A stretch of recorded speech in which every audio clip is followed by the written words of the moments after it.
Welcome to Rambam In-Depth.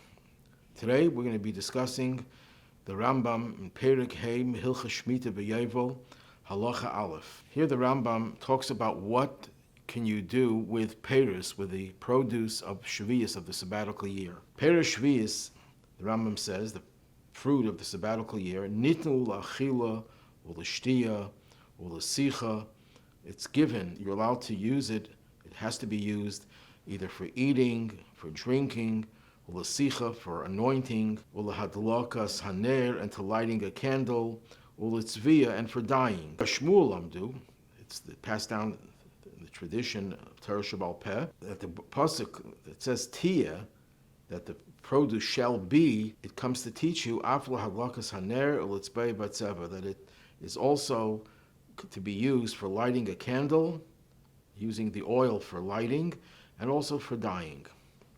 And the source of the Rambam, the Kesef Mishnah says, is the Teres Kayanim, and it's also found in Yerushalmi, in Shevi'is, Perek Zayin Halacha Aleph. So the Rambam makes it very clear that you could use the oil of Shevi'is for lighting candles, not just for eating and drinking, but it could be used for fuel as well. The question is asked by Achreinim, could we use the oil of Shevi'is for lighting Neres Chanukah? Chanukah, you have to light the candles. Of course, you use oil, preferably. And if the oil was from Shevi'is, could you use it for Chanukah? The first person I found, the first authority I found that speaks about this is the Shilas Teshuvah Shari Deya. He was a chassid of the Tzemach Tzedek. And he raises the question, and he says no, that you can't use the oil of Shevi'is. Why? Because the requirement of the use of Shevi'is produce has to be l'chol tzarchechem, for all of your needs. Your needs. Your needs means physical needs. But Chanukah light, when you light the Chanukah candles, it's not something that you can benefit from because there's a halacha ein lehishtamesh la'ira. You're not allowed to use the light. So it's being lit for the sake of doing the mitzvah, but it's not a need that you have. And then he says, even the opinion that says in the Gemara that muter l'shtamash le'ira, you're allowed to use the light of the Chanukah lich, so it is something that you could be used for your own illumination. Nevertheless, he says, you still shouldn't use it. Why? Because what happens if there's oil left over? So it says you should gather the oil left over, and in a separate flame, you burn that oil. Well, that oil is not being used for the mitzvah anymore. So it's not, some of the oil is not useful. But anyhow, we follow the opinion that says you're not allowed to use the light of the Chanukah candles. And candles doesn't mean just candles, it means the oil as well, of course.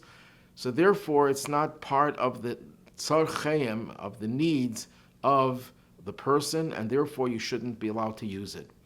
It would be a violation of the holiness of the Shevi'is of the sabbatical year. And many other Achreinim paskin like this, including the Ridvaz. I just want to note, incidentally, a lot of even scholars confuse the Ridvaz and the Radvaz. Radvaz was a 15th, 16th century sage who was the teacher of the Arizal, and he lived 400 years ago plus. The Ridvaz was a 19th, 20th century rabbi, who was a rabbi in Tzfas at the end of his life, and he wrote a commentary on the Yerushalmi, among other Sfarim. So he paskins very clearly that you're not allowed to use the light, shemen of Chanukah, of Shevi'is for the mitzvah of Neres Chanukah. And the same psak is reached also by the Polish, the Galicianus, Pesach, the Imre Yesher of Meir Arik. So we have a host of Achreinim who say you shouldn't use it. But there are other Achreinim who disagree. The Shilas Teshuvah Pnei Aryeh, for example, they say no. You're allowed to benefit from the Shevi'is for the purpose of Neres Chanukah because their argument is, even though you're not allowed to be mishtamish, you can't use the Neres Chanukah for your own personal, private needs, it doesn't mean you can't benefit at all. For example, if you have a shamash, you have another candle burning over there, so you're not benefiting just from the Neres Chanukah, then you could have benefit even though it contributes to the light.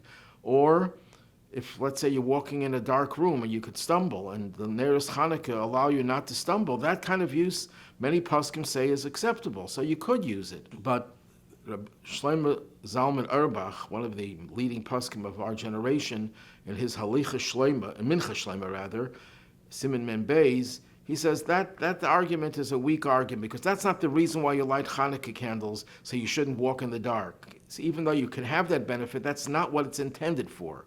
But he says there's a simpler argument why you're allowed to use the shemen, the oil of Shevi'is. And he says that you're having hana, you're having benefit, that you're fulfilling a mitzvah. Why is the hana, fulfilling a mitzvah, any less valuable than the hana that you have from the use of the oil, let's say, for some other personal need? And even though he counter-argues, there's a principle in the Shas that mitzvahs lav lehenes nitnu, mitzvahs are not intended for hana, so that means a mitzvah is not considered hana. That's true, but that's with regard to the prohibitions of having hana from a certain substance.